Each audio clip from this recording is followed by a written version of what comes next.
السلام علیکم کے اس کے ناول پہ آپ سب کو ویلکم۔ ایک خوبصورت ناول پیش کر رہے ہیں جس کا نام ہے اب کے برس کی عید۔ ناول کی رائٹر ہیں سارہ حسن۔ چلیے چلتے ہیں ناول کی جانب۔ سنا ہے یار دیان تمہاری کزن آ رہی ہے، تمہیں کس نے بتایا؟ اس نے فوراً پوچھا تھا۔ وہ ہے نا تمہارا بیدی رضوان، وہی تو تمہاری ساری رپورٹیں ہم تک لاتا ہے، زبیر نے ہنس کر کہا تھا۔ کیوں، یہ بات ہم سے چھپانی تھی کیا؟ نہیں یار، اس میں چھپانا کیسا، بلکہ مجھے خود کل ہی پتہ چلا ہے۔ کس کا، تمہاری کزن کا یا اس کے آنے کا؟ فواد نے زبیر کے ہاتھ پر ہاتھ مارا اور وہ دونوں کہکہ لگا کر ہنس پڑے۔ شٹ اپ فواد، دیان نے اسے فوراً ٹوکا تھا۔ ظاہر ہے مجھے اس کے یہاں آنے کا ہی پتہ چل سکتا ہے، ورنہ اس دنیا میں آئے تو اس سے کئی برس ہو چکے ہیں۔ وہ سنجیدگی سے بولا۔ دیکھنے میں کیسی ہے؟ زبیر بڑے اشتیاق سے اس کے قریب ہوا تھا، مگر اس سے زیادہ تیزی کے ساتھ دیان نے اسے خود سے دور کیا۔ میں نے کہا نا، میں ابھی اس سے نہیں ملا۔ کیا مطلب؟ یہ کیسے ہو سکتا ہے کہ تم اپنی کزن سے کبھی نہ ملے ہو؟ ہاں، میں کبھی نہیں ملا، دیان نے پھر اسی سنجیدگی کے ساتھ جواب دیا تھا۔ مگر رضوان تو اتنی ڈیٹیل کے ساتھ تمہاری کزن کے بارے میں بتا رہا تھا جیسے تم لوگوں کا ہمیشہ کا آنا جانا ہو۔ فواد اس کی بات ماننے پر تیار نہیں تھا۔ تو پھر اسی سے میری کزن کا حلیہ بھی پوچھ لینا تھا۔ دیان جل بن ہی تو گیا، یہ سن کر کہ رضوان کتنی تفصیل سے تمام معلومات ان کو فراہم کرتا رہا تھا۔ خوبصورت ہی ہوگی، ویسے بھی سنا ہے کہ سکھ عورتیں بے حد حسین ہوتی ہیں۔ فواد نے بے حد کو لمبا کیا اور آنکھیں بند کر کے سر ہلانے لگا تھا جیسے اسے بہت سرور ملا تھا۔ مائنڈ اٹ، وہ سکھ نہیں ہے، مسلمان ہے۔ دیان کو اس کی حرکت ناگوار محسوس ہوئی تھی، وہ کہے بغیر نہ رہ سکا۔ اس کی ماں تو سکھنی ہی تھی نا، ایک سکھ کی اولاد سکھ نہ ہوگی تو کیا انگریز ہوگی؟ وہ دونوں ایک مرتبہ پھر ہنس پڑے تھے اور دیان کے برداشت کی حد ختم ہو رہی تھی۔ وہ اپنی جگہ سے کھڑا ہو گیا۔ میں جس لڑکی سے ملا نہیں، اسے دیکھا نہیں، میں نہیں چاہتا کہ اس کی وجہ سے ہمارے درمیان کسی قسم کی بدمزگی پیدا ہو، لہٰذا اس کے بارے میں بات کرتے ہوئے محتاط رہنا۔ ایسا نہ ہو کہ میں اپنا ٹیمپر لوز کر جاؤں اور ہمارے اتنے اچھے تعلقات خراب ہو جائیں۔ یہ کہہ کر وہ جانے لگا تو زبیر نے اس کے کندھے پر ہاتھ رکھ کر اسے روکا اور واپس اسی جگہ پر لے آیا۔ تم تو سنجیدہ ہو گئے یار، ہم تو مذاق کر رہے تھے۔ میں نے پہلے بھی بتایا تھا اور اب بھی کہہ رہا ہوں کہ وہ میرے چچا کی بیٹی ہے، وہ دبئی میں رہتے ہیں اور وہیں انہوں نے کسی غیر مسلم لڑکی کو مسلمان کر کے شادی کی تھی۔ اب اتنے برسوں بعد، چچی کی ڈیتھ کے بعد، وہ اپنی بیٹی کے ساتھ ادھر آ رہے ہیں۔ کتنے دن رہیں گے یہ میں نہیں جانتا، اور ان کی بیٹی کیسی ہے یہ بھی مجھے نہیں معلوم۔ میں بہت چھوٹا تھا جب چاچا یہاں سے چلے گئے تھے، اس وقت کے بعد ابھی میں ان سے ملوں گا۔ یہی وہ تمام حالات ہیں جو مجھے ان کے بارے میں پتہ ہیں۔ اس کے علاوہ بھی اگر مزید معلومات تم دونوں چاہتے ہو تو ایک مرتبہ پھر رضوان سے ہی رجوع کرو، کیونکہ میں بہرحال تم لوگوں کو اس سے زیادہ اور کچھ بھی نہیں بتا سکتا۔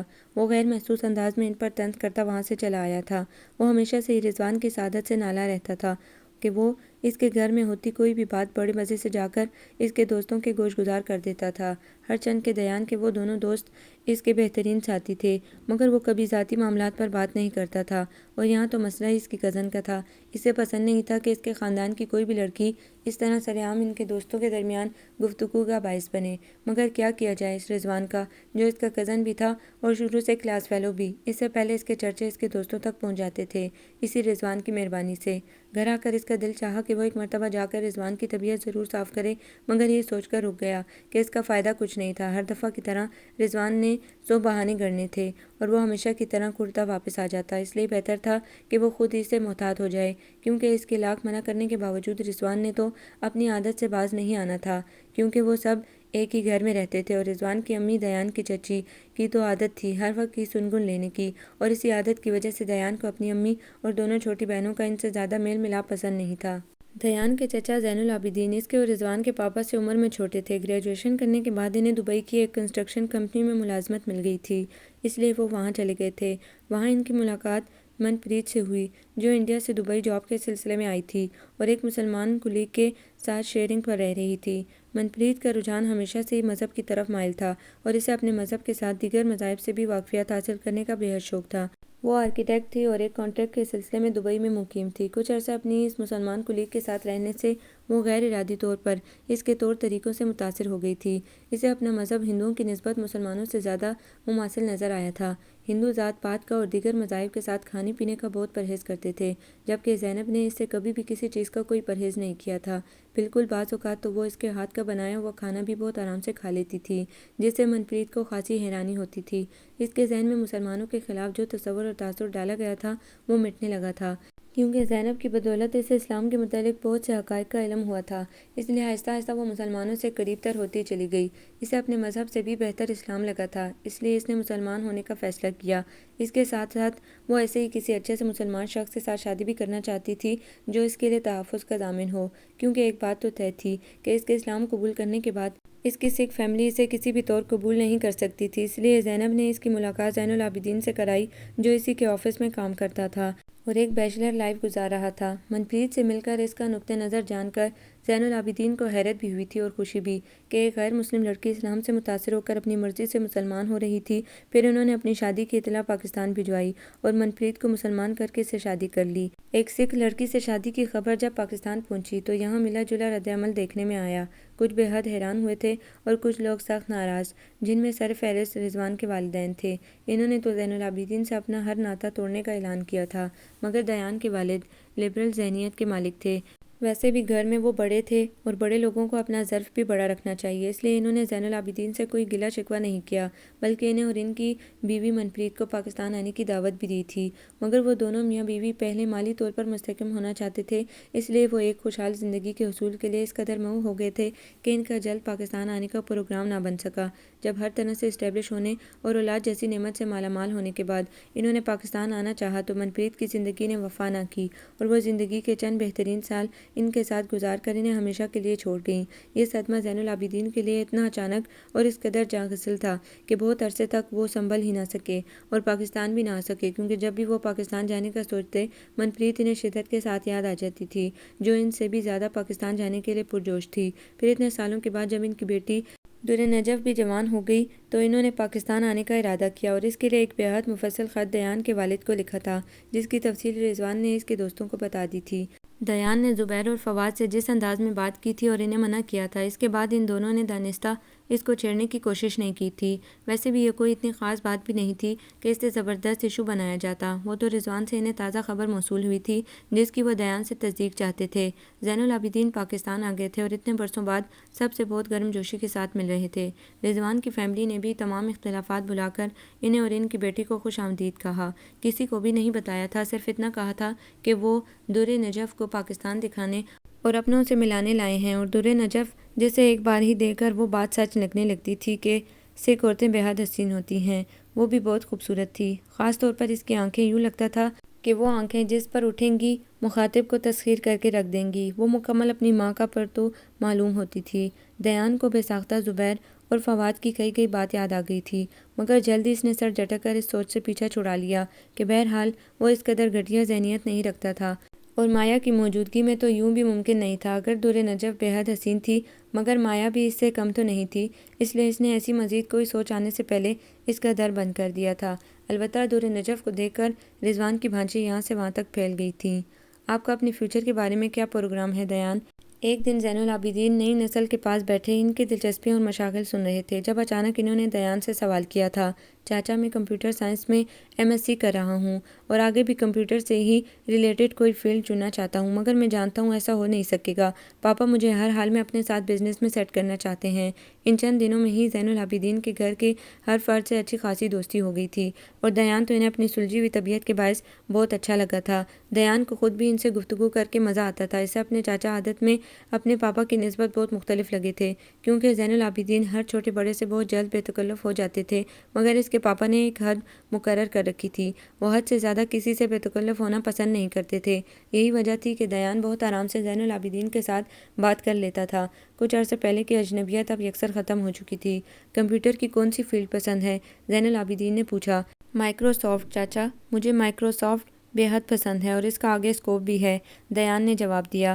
اس میں تو کوئی شک نہیں کہ کمپیوٹر میں مائکروسافٹ سے بہتر اور کوئی فیلڈ نہیں، اور پھر جب آپ کا اپنا پرسنل انٹرسٹ بھی ہے تو یہ آپ کے لیے بہترین فیلڈ ہے، مگر بھائی صاحب کے ساتھ بھی تو کوئی ہونا چاہیے ان کا ہاتھ بٹانے والا، اور اب تو بزنس چلتا ہی کمپیوٹر کے بلبوتے پر ہے، تو آپ ان دونوں شعبوں کو کمبائن کیوں نہیں کر لیتے؟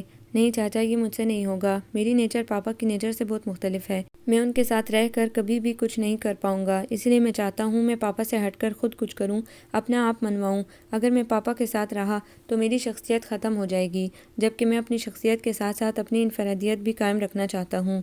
زین العابدین کو وہ اپنے مستقبل کے پلانز بتاتا اس وقت بہت اچھا لگا تھا، اتنا اچھا کہ وہ دل میں ابھرتی اپنی اس خواہش کو روک نہ سکے اور جا کر دیان کے پاپا سے اپنی خواہش بیان کر دی۔ دیان کے پاپا کو اس میں کوئی اعتراض نہیں محسوس ہوا، بلکہ وہ تو چاہتے تھے کہ اب یہ تعلقات یوں ہی قائم رہیں۔ اتنے برسوں کی خلیج نے انہیں ایک دوسرے سے کچھ عرصے کے لیے دور کر دیا تھا، اب وہ نہیں چاہتے تھے کہ یہ دوریاں دوبارہ پیدا ہوں۔ اسی لیے اسی دن انہوں نے دیان کی امی سے بھی بات کر لی۔ دیان کی امی کو تو دور نجف اول روز سے ہی بہت پسند آئی تھی، بلکہ اگر غیر جانبداری سے سوچا جاتا تو دور نجف ان کے خاندان کی تمام لڑکیوں سے بہتر تھی، عادات میں بھی اور اطوار میں بھی۔ اگرچہ وہ کم گو تھی مگر بہت سادہ اور دھیمے مزاج کی تھی، دھیمے سروں میں بولتی وہ انہیں بہت پیاری لگتی تھی۔ اس لیے انہوں نے ایک طرح سے اپنی رضامندی دے کر حتمی فیصلہ دیان پر چھوڑ دیا تھا، کیونکہ وہ کچھ اپنے بیٹے کی باغیانہ طبیعت سے واقف تھیں اور جانتی تھیں کہ اس پر مسلط کیا گیا کوئی بھی فیصلہ وہ اس طرح آسانی سے نہیں مانے گا، اور ہوا بھی یوں۔ دیان نے جب اس فیصلے کے بارے میں سنا تو وہ حد سے ہی اکھڑ گیا۔ زندگی میری ہے اور اسے گزارنا بھی میں نہیں ہے، میں ایسا کوئی بھی فیصلہ قبول کرنے سے انکار کرتا ہوں۔ میں وجہ پوچھ سکتا ہوں؟ دیان کے پاپا نے پوچھا تھا۔ کوئی ایک وجہ ہو تو میں بتاؤں؟ ایک لڑکی جسے میں جانتا تک نہیں تھا اور کچھ عرصہ پہلے تک میں اس سے کبھی ملا بھی نہیں تھا، تمام عمر وہ ہم سے انجان لوگوں میں رہی، نہ جانے اس کی نیچر کیسی ہے، اس کے نظریات کیا ہیں۔ بس چند دنوں کے لیے وہ یہاں آئی اور آپ نے اسے مجھ سے منسوب کر دینا چاہا۔ آئی ایم سوری پاپا، بے شک وہ آپ کے بھائی کی بیٹی ہے، مگر اس کی ماما تو غیر مذہب سے تعلق رکھتی تھی، ان کی اپنی ایک فیملی ہوگی، ایک رہن سہن ہوگا جس میں وہ تمام عمر رہتی آئی تھی، اور اسی طریقے سے انہوں نے نجف کی تربیت کی ہوگی۔ ہو سکتا ہے نجف اپنی مدر کی فیملی سے زیادہ کلوز ہو، ورنہ اس سے پہلے انہیں ادھر ہمارے پاس آنے کا خیال ضرور آتا۔ دیان، تم غلط کہہ رہے ہو، اگر تم حقیقت نہیں جانتے تو کسی کے متعلق اتنی جلدی رائے بھی مت قائم کیا کرو۔ ابھی کل تک تمہیں زین چاچا بہت اچھے لگتے تھے، بہت سافٹ سے، بہت ڈیسنٹ سے، پھر آج ان پر اور ان کی بیٹی پر تمہیں اس لیے اعتراض ہونے لگا کہ انہوں نے تمہیں نجف کے لیے پسند کیا ہے۔ دیان کی امی کو اس کا اس لہجے میں بات کرنا اچھا نہیں لگا تھا، اس لیے انہوں نے فوراً دیان کو ٹوک دیا تھا، بلکہ کچھ باور کرانے کی کوشش کی۔ مگر امی، میں پھر بھی آپ کو بتائے دے رہا ہوں کہ میں اس سے شادی نہیں کروں گا، آپ جانتی ہیں میں کہیں اور کمیٹڈ ہوں۔ ان کے اتنا کچھ کہنے کے باوجود بھی وہ اپنی بات پر اڑا ہوا تھا، اور ان کی بات کا اس نے بہت آرام کے ساتھ جواب دیا۔ تمہاری جتنی بھی کمٹمنٹس ہیں میں سب جانتی ہوں، تمہیں یاد ہے کہ اس مرتبہ کون سے نمبر کی لڑکی ہے؟ تمہاری یہ کمٹمنٹ ایک مہینہ بھی چل جائے تو بڑی بات ہوگی۔ وہ تو زین بھائی کی مہربانی ہے کہ انہوں نے اپنی اتنی پیاری بیٹی کے لیے تمہیں منتخب کیا، ورنہ تمہاری حرکتیں اس قابل تو نہیں تھی کہ دور نجف جیسی اچھی لڑکی ملے۔ انہوں نے دیان کی خوب خبر لی، تو مجھے چاہیے بھی نہیں وہ، میں جیسا بھی ہوں ٹھیک ہوں، مسلمان فیملی سے ہوں، میرے اگلے پچھلے سب مسلمان تھے، اس کی طرح نہیں کہ جو نہ خود مکمل مسلمان نہ اس کا پورا خاندان مسلمان۔ دیان غصے میں کچھ زیادہ جذباتی ہو گیا تھا، اس لیے بے سوچے سمجھے بول گیا، جس کو سن کر اس کے پاپا اپنی جگہ سے کھڑے ہو گئے اور کچھ دیر اسے بے انتہا سخت نگاہوں سے گھورتے رہے۔ اب سے کچھ دیر پیشتر جو تم نے کہا وہ میں نے سن بھی لیا اور سمجھ بھی لیا، آئندہ میں تمہارے منہ سے اس قسم کی بات دوبارہ کبھی نہ سنوں، ورنہ نتائج کے ذمہ دار تم خود ہوگے۔ انہوں نے ایک ایک لفظ چبا چبا کر کہا تھا۔ تمہیں شرم نہیں آتی اپنے چچا کی بیٹی کے متعلق ایسی باتیں کرتے ہوئے؟ تم خود کیا ہو؟ کتنے پورے مسلمان ہو تم؟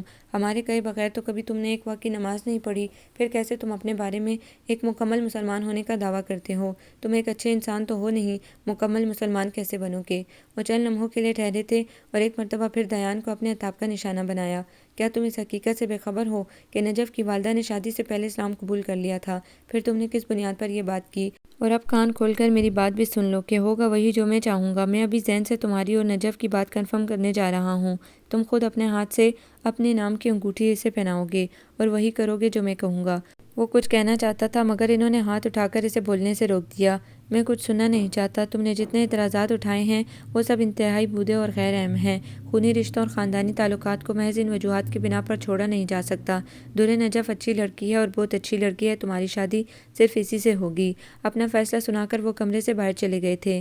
دیان نے عجیب سی بے بسی کے احساس کے ساتھ اپنی امی کی طرف دیکھا، مگر وہ بھی اس کے پاپا کے پیچھے باہر نکل گئیں۔ ناچار اس نے اپنا سر تھام لیا تھا۔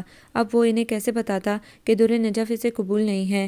اتنی عمر دیار غیر میں گزارنے والی لڑکی، کسے خبر وہ دراصل کیسی ہے؟ محض اس بنا پر کہ وہ اپنا خون ہے، وہ اپنی تمام زندگی اس کے نام نہیں لگا سکتا تھا۔ کتنا غلط فیصلہ تھا اس کے پاپا کا، اور یہی بات وہ انہیں بتانا چاہتا تھا، مگر اب وہ کچھ سننا نہیں چاہتے تھے۔ اس وقت دونوں اپنے آپ کو بالکل درست جگہ پر سمجھ رہے تھے، کوئی بھی دوسرے کی بات ماننے پر تیار نہیں تھا۔ دیان کے پاپا کا موقف تھا، اتنے برسوں کے پرانے بچھڑے رشتے اسی طرح ہی مل سکتے ہیں، جبکہ دیان ایسے کسی رشتے سے تعلق جوڑنا نہیں چاہتا تھا۔ ویسے بھی اس جیسے لڑکوں کے خیالات اپنے لائف پارٹنر کے بارے میں بے حد قدامت پسند ہوتے ہیں، خود چاہے وہ جیسے بھی ہوں، کچھ بھی کرتے رہے ہوں، جس سے چاہے دوستیاں کرتے رہتے ہوں، مگر اپنا شریک سفر ان کے ذہنوں میں بہت صاف اور پاکیزہ خیال کا ہوتا ہے۔ انہیں لڑکیوں کی نفسیات سے بخوبی آگاہی ہوتی ہے، اس لیے وہ بیوی بھی ایسی چاہتے ہیں جس کا ان سے پہلے کسی سے افیئر نہ چلا ہو اور جس کے کل اور آج سے وہ بہت اچھی طرح واقف ہوں۔ اب در نجف کے نہ تو وہ ماضی کو جانتا تھا اور نہ ہی حال، اسے معلوم تھا تو پھر ایسی لڑکی سے وہ اپنا مستقبل کس طرح منسلک کر لیتا۔ سوچ سوچ کر دیان کو لگ رہا تھا کہ اس کے دماغ کی نس پھٹ جائے گی، اس لیے اس نے کچھ دن اپنے گھر سے دور رہنے کا فیصلہ کیا۔ اسے معلوم تھا اگر کچھ دیر وہ ایسے ماحول میں رہا تو وہ اپنے پاپا سے ضرور کوئی بدتمیزی کر بیٹھے گا، اور یہی وہ نہیں چاہتا تھا۔ اس نے اپنے دوستوں کے ساتھ دور دراز کے علاقوں پر سیر سپاٹے کا پروگرام بنایا۔ اس کے دوست تو کب سے شمالی علاقہ جات میں جانے کا ارادہ کیے ہوئے تھے، مگر دیان ہی ہر مرتبہ انہیں اپنے سیمسٹرز کی وجہ سے منع کر دیتا تھا۔ اب اس کے اگلے سیمسٹر شروع ہونے میں دیر تھی، اس لیے وہ سب شمالی علاقہ جات کی سمت روانہ ہو گئے۔ جانے سے پہلے دیان اپنے پاپا کے پاس گیا تھا اور انہیں اپنے پروگرام کے متعلق بتایا تو انہوں نے ان سے جانے کی بخوشی اجازت دے دی تھی، مگر ساتھ میں یہ بھی کہا تھا میں تمہیں جانے سے نہیں روک رہا، تم جہاں جانا چاہتے ہو، جتنے بھی دن رہنا چاہتے ہو رہ آؤ۔ یہ عرصہ جو تم ہم سے دور رہو گے، اس عرصے میں اچھی طرح سے سوچ لینا کہ ہم نے تمہارے بارے میں کوئی غلط فیصلہ نہیں کیا، اس لیے ہم سب واپسی پر تمہارے ہاں کے منتظر ہیں۔ اور ایک مرتبہ پھر وہ جھنجھلا اٹھا تھا، جس بات سے بچنے کے لیے اس نے یہ پروگرام بنایا تھا وہی بات پاپا نے اس کے جاتے جاتے کر دی تھی۔ اس نے سوچا تھا کچھ عرصہ وہ ان سب سے دور رہے گا تو اپنے متعلق آسانی سے فیصلہ کر سکے گا، اور یہ بھی کہ انہیں کیسے قائل کرنا ہے اچھی طرح سے سوچ کر آئے گا، مگر انہوں نے تو جانے سے پہلے اس کی سوچ پر پہرے بٹھا دیے تھے۔ اس کا سارا موڈ غارت ہو چکا تھا، وہ دل ہی دل میں کرتا وہاں سے چلا گیا۔ ابھی انہیں سوات اور مرغزار میں گھومتے ایک دن ہی ہوا تھا جب زبیر نے علاقہ غیر میں جانے کا مشورہ دیا۔ وہ لوگ چونکہ بہت مرتبہ سوات اور اس کے مضافات میں آ چکے تھے اور تمام جگہیں بھی دیکھ رکھی تھیں، اس لیے ان سب نے ایک نئی جگہ پر جانے کی خوشی سے حامی بھری تھی۔ سوات سے واپسی پر وہ کہاڑ 2 دن کے لیے رکے تھے، یہاں زبیر کی ننیال تھی۔ 2 دن وہاں گزار کر وہ سب زبیر کے کزن کاشف کے ہمراہ علاقہ غیر میرم شاہ پہنچ گئے۔ یہاں پر کاشف نے ان سب کے رہنے کا ٹھیک ٹھاک انتظام کیا ہوا تھا۔ سارا دن پہاڑوں پر آوارہ گردی کر کے وہ شام ہوتے ہی لوٹ آتے تھے اور رات میں دن کے وقت کیا گیا چھوٹا موٹا شکار کوئلوں پر بھون کر بہت شوق سے کھاتے تھے۔ یہاں آ کر دیان کچھ لمحوں کے لیے اپنی ذہنی کوفت بھول گیا تھا۔ ویسے بھی اس کے دوست ہر وقت ایک ہنگامہ برپا کیے رکھتے تھے جن کی موجودگی میں کوئی بھی شخص بور اور پریشان نہیں رہ سکتا تھا۔ چونکہ وہ سب یار دوست پہلی مرتبہ اس علاقے میں آئے تھے، صرف کاشف ان سے پہلے کئی مرتبہ یہاں آ چکا تھا اور راستوں سے واقفیت رکھتا تھا، اس لیے وہی ان سب کو گائیڈ کر رہا تھا۔ بس ایک بات یہاں کے بارے میں اچھی طرح سے ذہن نشین کر لینا کہ ادھر قبائلی لوگوں کے علاوہ ایک مخلوق ایسی اور بھی ہے جس سے تم سب کو بچ کر رہنا ہے، اور وہ ہیں یہاں کے بھوت، جو انسانوں کے روپ میں آتے ہیں اور آپ سے دیر تک باتیں کرتے رہتے ہیں، پھر بات کرتے کرتے اچانک غائب ہو جاتے ہیں۔ یہ پتہ چلانے کے لیے آیا سامنے بیٹھا انسان ہے یا بھوت، اس کے پیٹ پہ زور سے لات مارو، اگر وہ انسان ہوا اور ٹانگ اس کی لگی تو وہ چیخے گا، اور اگر ٹانگ اس کے آر پار ہو گئی تو پھر تم چیخو گے۔ کاشف کا یہ کہنا تھا کہ وہ سب ایک دوسرے کو ٹانگیں کھونسے اور تھپڑ مارنا شروع ہو گئے۔ تھوڑی دیر بعد ان میں سے ایک اونچی آواز میں بولتا تھا، یہ بھوت ہے، اسے مارو۔ پھر اس کے بعد وہ سب اس ایک اکیلے پر ٹوٹ پڑتے۔ سب سے زیادہ کمبختی کاشف بیچاری کی آئی تھی، اور ہر دفعہ وہ مار کھانے کے بعد چیخ چیخ کر اپنے انسان ہونے کا یقین دلاتا تھا۔ وقت بہت اچھا گزر رہا تھا اور وہ سب صحیح معنوں میں ایک ایک پل سے لطف اندوز ہو رہے تھے۔ پاکستان کے بڑے شہروں سے چوری کر کے علاقہ غیر میں پہنچائی گئی مہنگی سے مہنگی کاروں میں وہ بڑے شوق سے بیٹھے تھے اور اس علاقے کے اونچے نیچے رستوں پر بڑی تیزی سے چلاتے پھرتے تھے۔ فل والیوم میں گانے سننا ان کا محبوب مشغلہ تھا۔ وہ سب اونچی آواز میں ایک ساتھ جس طرح لے لگاتے تھے، ان کو دیکھ کر لگتا ہی نہیں تھا کہ کسی پریشان یا تکلیف کا ان کی زندگیوں سے بھی گزر ہوا ہوگا۔ کاشف انہیں بھرپور تفریح مہیا کر رہا تھا۔ ایک رات وہ سب مل کر بیٹھے ایک دوسرے کو لطیفے سنا کر ہنسا رہے تھے کہ فواد نے اسے قوم کے متعلق لطیفے سنانا شروع کر دیے۔ پتہ نہیں اس نے جان بوجھ کر یہ موضوع چھیڑا تھا یا انجانے میں، مگر اس کے بعد ایک ایک کر کے وہ صرف سکھوں کی بیوقوفیوں کے واقعات سناتا چلا گیا۔ ان میں سے کوئی اگر دوسرا لطیفہ سنانا چاہتا تو فواد اور زبیر اسے چپ کرا کے اپنی بولے جاتے۔ دیان نے پہلے تو خیال نہیں کیا، مگر جب خاصی دیر ہو گئی اور وہ اسی موضوع پر جمے رہے تو اس کو بھی بے چینی محسوس ہونے لگی۔ وہ جن خیالات سے پیچھا چھڑانے کے لیے اپنے دوستوں کے ساتھ یہاں آیا تھا، اسے یہی محسوس ہوا جیسے ان دونوں نے محض اسی کو سنانے کے لیے یہ موضوع چھیڑا ہو۔ کیا بات ہے فواد، تمہارے پاس اسی قوم کے لطیفے رہ گئے ہیں؟ کاشف نے بھی ایک ہی موضوع کی طوالت سے اکتا کر کہا تھا۔ وہ کیا ہے کہ سکھ قوم انتہائی بیوقوف اور ناقص العقل قوم ہے، تو اسی حساب سے لطیفے بھی انہی پر زیادہ بنے ہیں، اسی لیے ہنسی بھی انہی پر زیادہ آتی ہے۔ فواد نے بہت مزے سے جواب دیا، لیکن یار تم تو ایسے ان کے پیچھے پڑ گئے ہو جیسے تمہاری ان سے کوئی پرانی دشمنی تھی۔ دشمنی تو نہیں، البتہ اس قوم کے ساتھ عنقریب رشتہ داری ہونے والی ہے، اور اسی لیے میں اپنے چیتے کو خوش کرنے کے لیے یہ لطیفے سنا رہا ہوں۔ کیوں دیان، یہ خبر تو سچی ہے نا؟ فواد نے زمینی بات کرتے ہوئے دیان کے کندھے پر ہاتھ مارا تھا۔ اس کے ایسا کہنے پر زبیر بھی ہنسنے لگا تھا اور دیان کو یوں محسوس ہوا کہ فواد نے یہ ہاتھ اس کے کندھے پر نہیں بلکہ بڑی محفل میں اس کے منہ پر مارا ہو۔ کچھ دیر تو وہ اپنا غصہ ضبط کرنے کی کوشش کرتا رہا، مگر ان دونوں کی ہنسی نے جلتی پر تیل کا کام کیا تھا اور دیان ضبط کی کوشش کرنے کے باوجود آپے سے باہر ہو گیا۔ ایسی بات جو ابھی تک ان کے گھر کے ایک کمرے کے اندر تک محدود تھی، آج ان دوستوں میں خبر بنی گھوم رہی تھی، اور اب تو اسے یہ پوچھنے کی بھی ضرورت نہیں تھی کہ انہیں اس بات کا کس نے بتایا۔ رضوان کے علاوہ اور کوئی بھی نہیں ہو سکتا تھا ان باتوں کو پھیلانے والا۔ رضوان ان کے ساتھ نہیں آیا تھا اور دیان کو اس کے نہ آنے کی وجہ بھی سمجھ میں آ گئی تھی۔ رضوان کے متعلق سوچ کر اس کا خون کھولنے لگا تھا۔ پہلے تو اس نے زبیر اور فواد کو کھری کھری سنائی، اس کے بعد وہ احتجاجاً ان کی محفل سے واک آؤٹ کر گیا۔ ان تینوں کے ساتھ آئے ان کی یونیورسٹی کے دو دوست اور کاشف۔ چونکہ اس معاملے سے بے خبر تھے، اس لیے وہ دیان کی اس حرکت کو سمجھنے سے بھی قاصر رہے۔ زبیر اور فواد بھی چند لمحوں کے لیے خاموش ہو گئے تھے۔ وہ بھی دیان سے اس طرح کے رد عمل کی توقع نہیں کر رہے تھے۔ مذاق کی بات تھی جسے دیان نے سنجیدگی سے لے لیا تھا، لیکن چونکہ وہ دونوں اپنے آپ کو صحیح سمجھتے تھے کہ ایک چھوٹی سی بات پر دیان نے سب دوستوں کے سامنے ان کی بے عزتی کی ہے، اس لیے وہ بھی دیان سے بات کرنے یا اسے معاف کرنے پر تیار نہیں تھے۔ ادھر دیان اب کسی قیمت پر یہاں رکنا نہیں چاہتا تھا۔ وہ اپنا سامان پیک کیے جانے کے لیے تیار کھڑا تھا۔ یوں خوشگوار طریقے سے شروع کیے گئے سفر کا اس بدمزگی کی وجہ سے انتہائی برا انجام ہوا تھا۔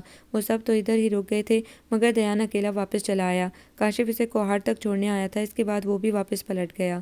کھولتے ہوئے دماغ کے ساتھ جب وہ اپنے گھر داخل ہوا تو سب سے پہلی خبر جو اس کی منتظر تھی وہ تھی کہ اس کی منگنی دور نجف سے طے ہو گئی ہے اور اس کی غیر موجودگی میں ہی ہو گئی ہے۔ وہ سیدھا اپنے کمرے میں چلا آیا۔ اس کے آنے کی اطلاع پورے گھر کو ہو چکی تھی، اسی لیے رضوان نے فون کر کے مایا کو اس کے آنے کا بتانا ضروری سمجھا تھا۔ جس وقت وہ اپنے کمرے میں داخل ہوا اسی وقت اس کے کمرے کا فون بج اٹھا تھا۔ شومیری قسمت، جب اس نے فون اٹھایا تو مایا ہی تھی اور اس پر برس رہی تھی کہ اس سے کمیٹڈ ہو کر وہ کہیں اور کیسے شادی کر سکتا ہے۔ دیان نے اپنا سر ہاتھوں میں تھام لیا تھا۔ چاروں جانب سے وہ ایسا گھرا تھا کہ فرار کا راستہ ڈھونڈنا مشکل ہو گیا تھا۔ اس نے مایا کو تسلی دی کہ شادی تو وہ بہرحال اسی سے کرے گا، اور یہ کہہ کر فون بند کر دیا۔ اپنے بستر پر دراز وہ بہت دیر سے یہی سوچ رہا تھا کہ اب وہ کیا کرے۔ پاپا تو کسی صورت اس کی بات نہیں مانیں گے، اور امی سے بھی اسے کوئی امید نہیں تھی۔ جو کچھ بھی کرنا تھا اب اسے اکیلے ہی کرنا تھا۔ مان اسے کوئی خیال آیا تھا۔ وہ برق رفتاری سے اٹھا اور اگلے ہی پل وہ دور نجف کے کمرے کا دروازہ کھٹکھٹا رہا تھا۔ کچھ ہی لمحے گزرے ہوں گے جب نجف نے دروازہ کھول دیا اور سامنے کھڑے دیان کو دیکھ کر وہ حیران ہوئی تھی۔ نجف، مجھے آپ سے چند ضروری باتیں کرنی ہیں، کیا میں اندر آ سکتا ہوں؟ نجف نے کچھ دیر کے لیے سوچا، پھر اپنے کمرے کا دروازہ بند کرتی باہر نکل آئی۔ چلیں لان میں چلتے ہیں، اس نے آہستگی سے کہا تھا اور قدم بیرونی حصے کی طرف بڑھا دیے۔ اس کی یہ حرکت ایک مرتبہ پھر دیان کو تیش دلا گئی تھی، لیکن اب کچھ نہیں ہو سکتا تھا۔ وہ باہر کی جانب قدم بڑھا چکی تھی۔ ناچار دیان کو بھی اس کی پیروی کرنا پڑی۔ لان کے وسط میں پہنچ کر نجف رک گئی تھی اور اس کی طرف سوالیہ نظروں سے دیکھنے لگی۔ نجف، آپ کو یقیناً گھر میں ہونے والے اس فیصلے کا علم ہوگا جو میری غیر موجودگی میں طے پایا۔ میں آپ کے بارے میں تو نہیں جانتا، مگر اپنے بارے میں ضرور کہوں گا کہ یہ فیصلہ مجھ سے بنا پوچھے اور میری مرضی کے بغیر کیا گیا ہے۔ دیان کی بات پر نجف نے نگاہیں اٹھا کر اس کی طرف دیکھا تھا، مگر پھر فوراً نظروں کا زاویہ بدل لیا تھا۔ میں اس فیصلے کو نہیں مانتا۔ اگر غور کریں تو آپ کو بھی میری بات سمجھ میں آ جائے گی کہ ایک دوسرے کو بغیر جانے، بغیر پسند کیے یہ رشتے اس طرح تو طے کیے نہیں جاتے، بلکہ مجھے تو حیرت اس بات پر ہے کہ آپ نے اتنی بڑی بات کو کیسے اوکے کر لیا۔ ابھی کچھ عرصے پہلے تک آپ میرے لیے قطعاً اجنبی تھیں، بلکہ یوں کہہ لیں کہ میں آپ کے وجود سے ہی انجان تھا۔ میرے نزدیک آپ کا ہونا یا نہ ہونا ایک برابر تھا۔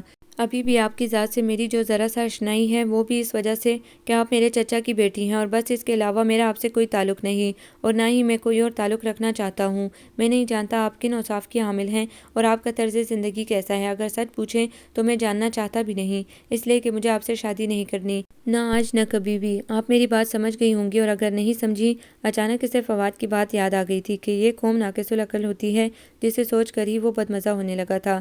اس لیے اس نے وضاحت کرنا ضروری سمجھی تھی۔ تو میں آپ کو بتائے دیتا ہوں کہ میں کہیں اور انٹرسٹڈ ہوں۔ بات اگر میرے پرسنل انٹرسٹ کی نہ بھی ہوتی تو بھی نجف، آئی ایم سوری، میں آپ سے شادی کبھی نہیں کرتا۔ اس نے اپنی جینز کی دونوں پاکٹوں میں ہاتھ ڈالے اور سامنے کی طرف دیکھنے لگا۔ بات یہ ہے کہ ہم لوگ جتنے بھی پروگریسو نظر آئیں، مگر دراصل ہوتے پوزیسو ہی ہیں۔ لائف پارٹنر کا میرے ذہن میں ایک الگ امیج ہے جس پر دور نجف آپ پوری نہیں اترتی، اس میں کوئی شک نہیں ہے کہ آپ بہت خوبصورت ہیں اور آپ کی عادات بھی یقیناً بہت اچھی ہوں گی، مگر میں ایسی کسی بھی لڑکی سے شادی نہیں کر سکتا جس کا ماضی اور فی الفعل میری نگاہوں سے پوشیدہ ہو۔ آپ کے کردار کی ضمانت لینے میں اتنی دور آپ کے ملک نہیں جا سکتا۔ دیان نے اپنی بات ختم کی اور رک کر اسے دیکھا۔ وہ بھی رک گئی تھی، مگر اس نے دیان کی طرف دوبارہ نہیں دیکھا تھا۔ شاید اسے دیان سے اس قسم کے سخت الفاظ کی توقع نہیں تھی۔ وہ بالکل خاموش کھڑی تھی۔ آپ بھی سوچتی ہوں گی کہ میں نے انکار ہی کرنا تھا تو اپنے پیرنٹس کو کیوں نہیں کہا؟ میں نے پہلے ہی نہیں بتایا تھا، بلکہ اپنی طرف سے میں نے مکمل انکار کر دیا تھا، مگر پاپا نے میرے انکار کو غالباً اتنی اہمیت نہیں دی تھی اور اسے غیر ضروری سمجھ کر انہوں نے یہ رشتہ طے کر دیا، اور میرے پاس اس کے علاوہ اور کوئی راستہ نہ رہا کہ میں براہ راست آپ سے بات کروں، اور یہی میں آپ کو بتانے آیا ہوں کہ آپ کا اور میرا نباہ نہیں ہو سکے گا۔ بالفرض میں بڑوں کے دباؤ میں آ کر آپ سے شادی کر بھی لوں تو بھی ہمارا ساتھ زیادہ دیر نہ چل سکے گا۔ میں بہت جلد آپ سے چھٹکارا پانے کی کوشش کروں گا، اس لیے میں نے یہی مناسب سمجھا کہ تمام صورتحال سے آپ کو آگاہ کر دوں۔ ویسے بھی نجف، میری آپ سے کوئی ذاتی پرخاش تو ہے نہیں جو آپ کو دکھ دے کر مجھے خوشی محسوس ہو۔ مجھے یہ سب کہتے ہوئے بھی حقیقتاً بے حد افسوس ہو رہا ہے، مگر میرے پاس آپ کو سب کچھ بتا دینے کے سوا کوئی اور چارہ نہیں تھا۔ گویا آپ میرا کندھا استعمال کرنا چاہتے ہیں بندوق چلانے کے لیے۔ یہ پہلی بات تھی جو دیان کی اتنی بہت سی باتوں کے جواب میں در نجف نے کی تھی، اور یہی بات اس نے اتنے بھرپور طریقے سے دیان کو سنائی تھی کہ وہ اس کی گفتگو پر حیران ہوئے بغیر نہیں رہ سکا تھا۔ جواب تو اس نے بہرحال دینا تھا، لہٰذا اس نے در نجف سے کہا تھا، آپ اسے جو بھی سمجھ لیں، مگر میں چاہتا ہوں اب انکار آپ کی طرف سے ہو۔ اس کی بات سن کر در نجف نے قدم گھر کے اندرونی حصے کی طرف بڑھا دیے۔ فقط اتنا کہہ کر ہو جائے گا۔ ایک لمحے کے لیے دیان کو افسوس بھی ہوا کہ اس طریقے سے ایک لڑکی کو اس کے منہ پر ناپسند کر دینا اور ناپسندیدگی کی وجہ بھی اس کی اپنی ذات بتانا نہایت غلط بات تھی۔ اس بات کو برداشت کرنا کسی بھی لڑکی کے لیے بے حد مشکل ہوتا ہے، مگر نجف نے اس وقت انتہائی تحمل کا مظاہرہ کیا تھا اور اپنی ذات کا دفاع کیے بغیر وہاں سے چلی آئی تھی۔ حالانکہ چاہتی تو وہ اپنی عزت نفس پر چوٹ کے بدلے میں ایسا ہی کوئی جواب دے سکتی تھی، مگر غالباً اس نے بھی اس بات کو ضروری نہیں سمجھا تھا کہ جس شخص سے اس نے کوئی تعلق ہی نہیں رکھنا تھا تو پھر کیوں اپنے بارے میں اسے وضاحت پیش کرے۔ اور پھر در نجف نے جو کہا تھا وہ کر کے بھی دکھایا۔ نہ جانے اس نے زین العابدین سے کیا کہہ کر انکار کیا تھا، مگر ہوا یوں کہ دوسرے روز زین العابدین دیان کے پاپا کے پاس آئے اور انہوں نے ان سے معذرت کر لی۔ وہ بے حد شرمندہ تھے، یہ کہتے ہوئے کہ ان کی بیٹی یہاں شادی کرنا نہیں چاہتی۔ دیان کے امی اور پاپا نے کئی بار نجف سے اس کے انکار کی وجہ پوچھی تھی، مگر نجف نے انہیں صرف اتنا ہی کہا تھا، میں یہاں شادی کے ارادے سے تو نہیں آئی، صرف گھومنے پھرنے آئی ہوں اور کچھ دنوں بعد واپس بھی چلی جاؤں گی۔ یوں بھی جلد بازی میں کیے گئے فیصلے اتنے پائیدار نہیں رہتے، اس لیے پلیز مجھے ایسی کسی بھی ذمہ داری کو اٹھانے کے لیے مجبور مت کیجیے جس کی میں متحمل نہیں ہوں۔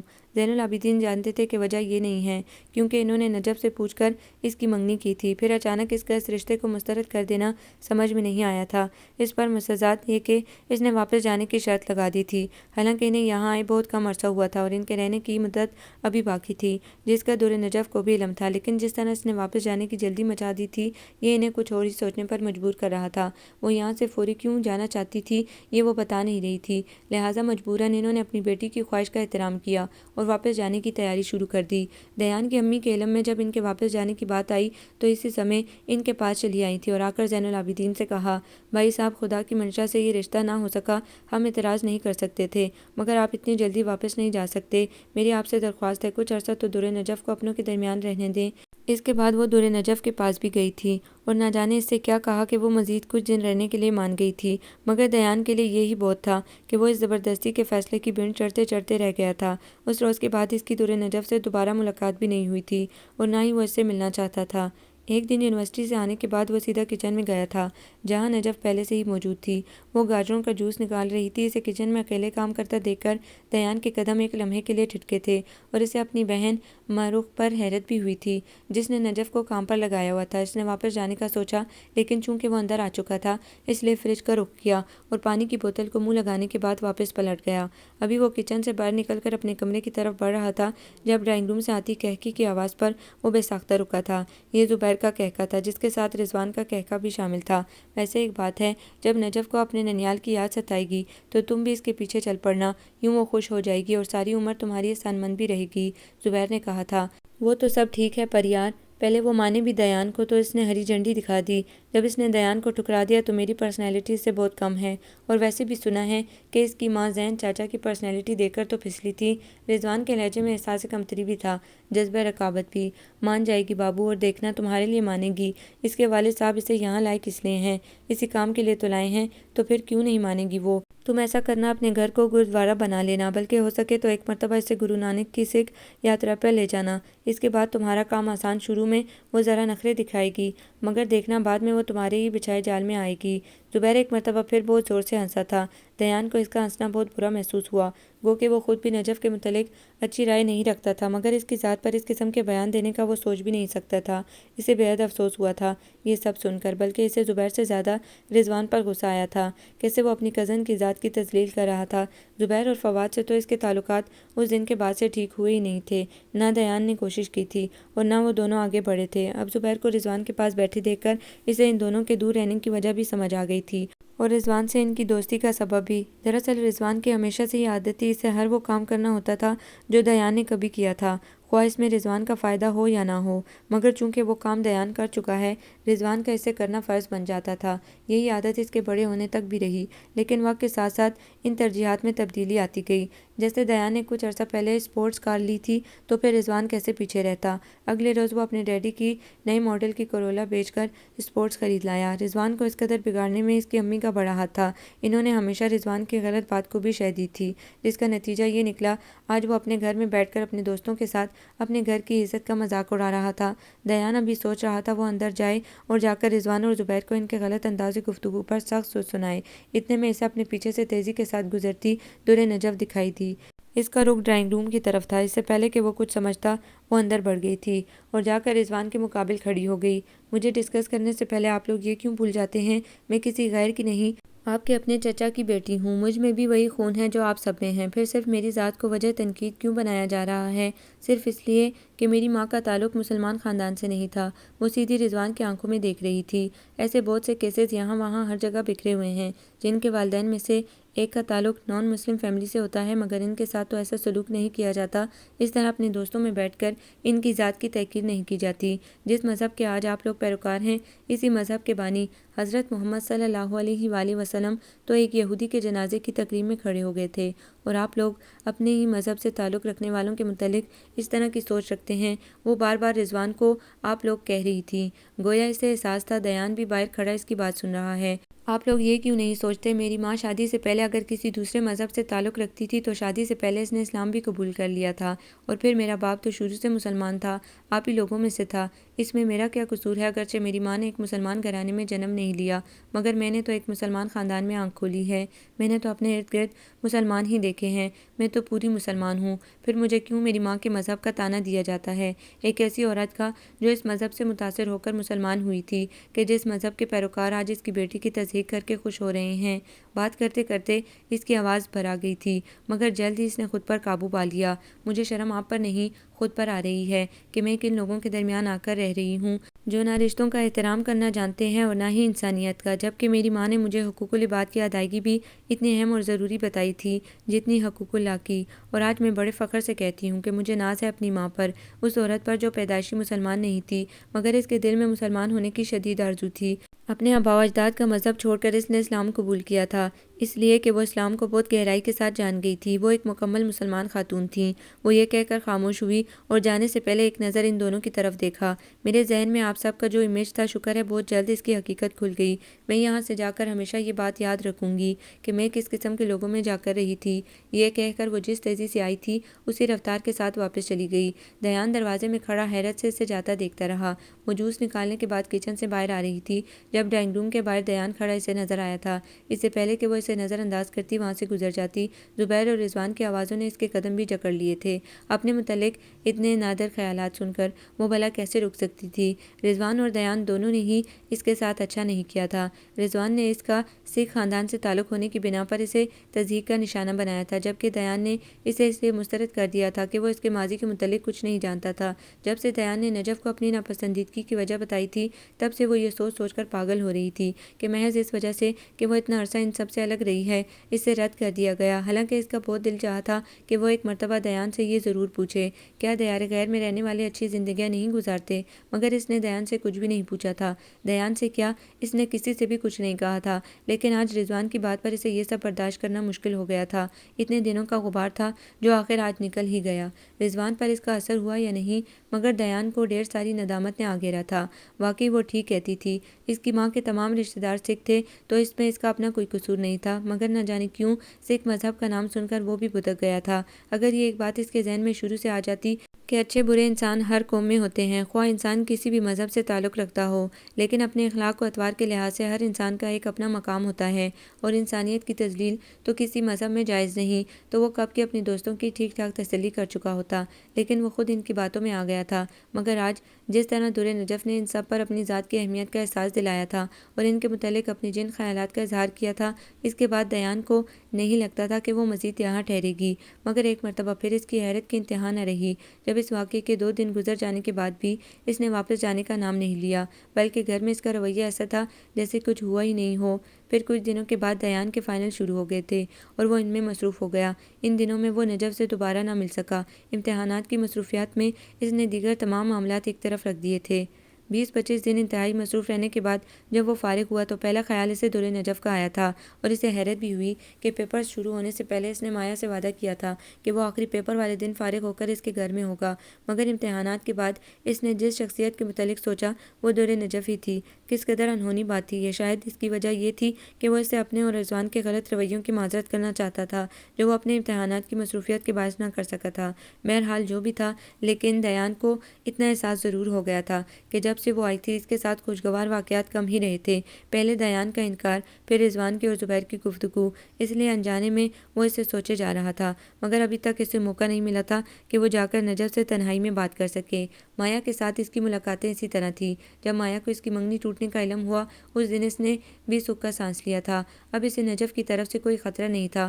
پھر دیان کی اپنی دلچسپی بھی مایا میں ہی تھی، اس لیے وہ زیادہ دیر پریشان رہی بھی نہیں تھی۔ دیان کے پاپا کو نجف اور دیان کا رشتہ نہ ہونے کا افسوس تو بے حد تھا، مگر وہ نجف کو مجبور نہیں کر سکتے تھے۔ دیان سے تو وہ جس طرح بھی چاہتے اپنی بات منوا سکتے تھے۔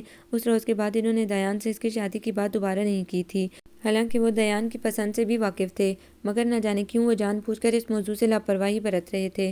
ویسے بھی اتنی جلدی وہ اپنے بیٹے کی شادی کرنے کے حق میں نہیں تھے۔ وہ تو زین العابدین کے کہنے پر اس کی جلد شادی پر آمادہ ہو گئے تھے، وگرنہ تو وہ اس وقت تک اس کی شادی کا نام نہ لیتے جب تک وہ خود اپنے پیروں پر کھڑا نہ ہو جاتا۔ اب جب اس نے فائنل کا امتحان دے دیا تھا اور فارغ بھی تھا، وہ اسے اپنے ساتھ اپنے آفس لے جانا شروع ہو گئے۔ اگرچہ دیان کی اس میں مرضی نہیں تھی، مگر اس کے باوجود وہ صرف اتنے عرصے تک ان کے ساتھ کام کرنے پر مان گیا تھا جب تک اس کا رزلٹ نہیں آ جاتا۔ اس کے بعد اس نے کرنا وہی تھا جو اس نے پہلے سے سوچا ہوا تھا۔ ایک شام دیان مایا کی طرف جانے کے لیے تیار ہو رہا تھا جب اسے اپنی شرٹ پر استری کی ضرورت محسوس ہوئی۔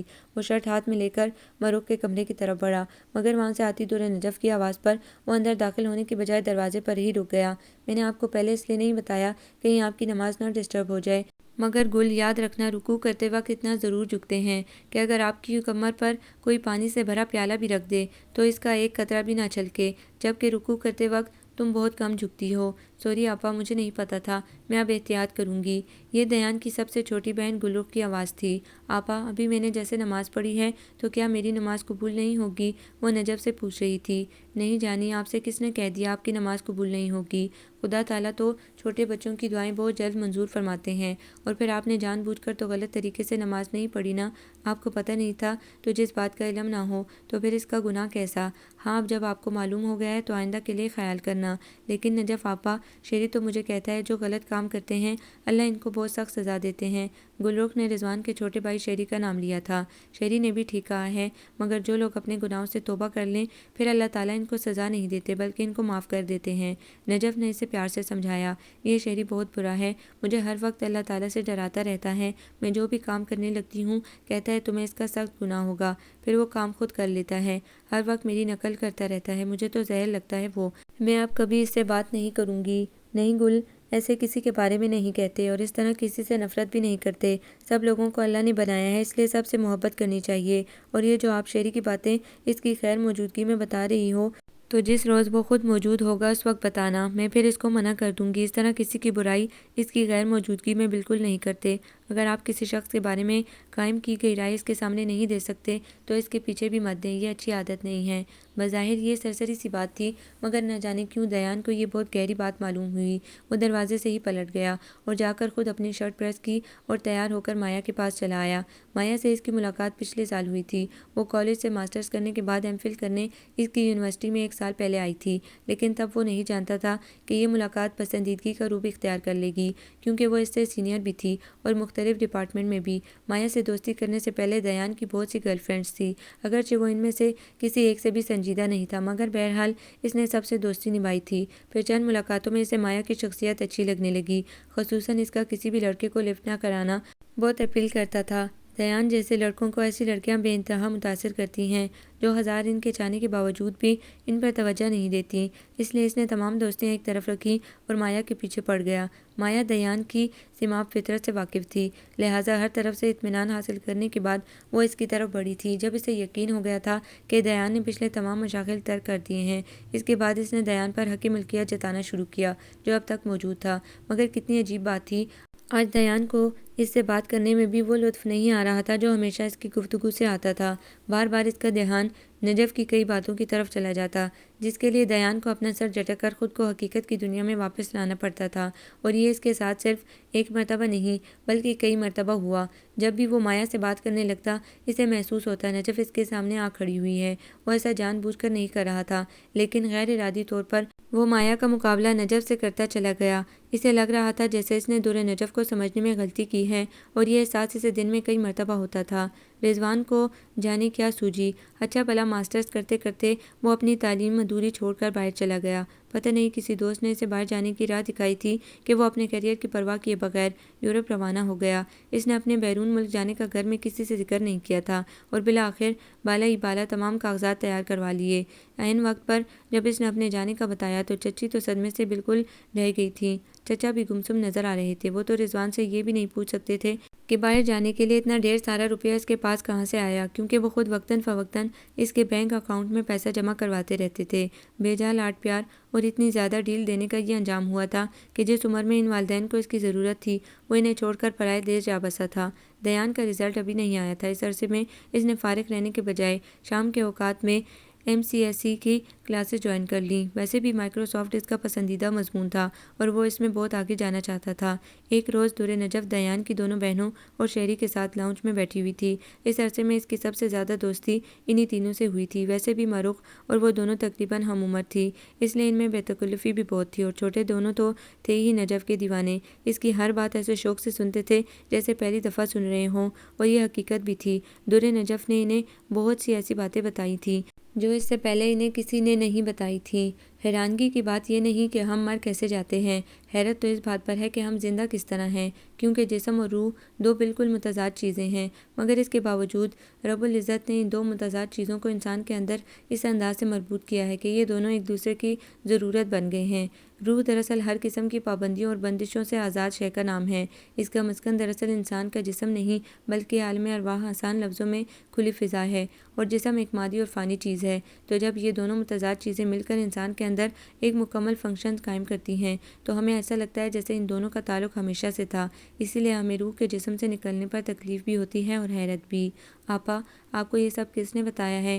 گلرخ اپنے دونوں ہاتھوں میں چہرہ تھامے بہت غور سے نجف کی گفتگو سن رہی تھی۔ اس کی بات کے اختتام پر اچانک پوچھ بیٹھی تھی۔ اس کے سوال پر وہ بے ساختہ مسکرائی تھی۔ میری ماما نے، آپ کو یہ جان کر حیرت ہوگی، یہ سب مجھے میری ماما بتاتی تھیں۔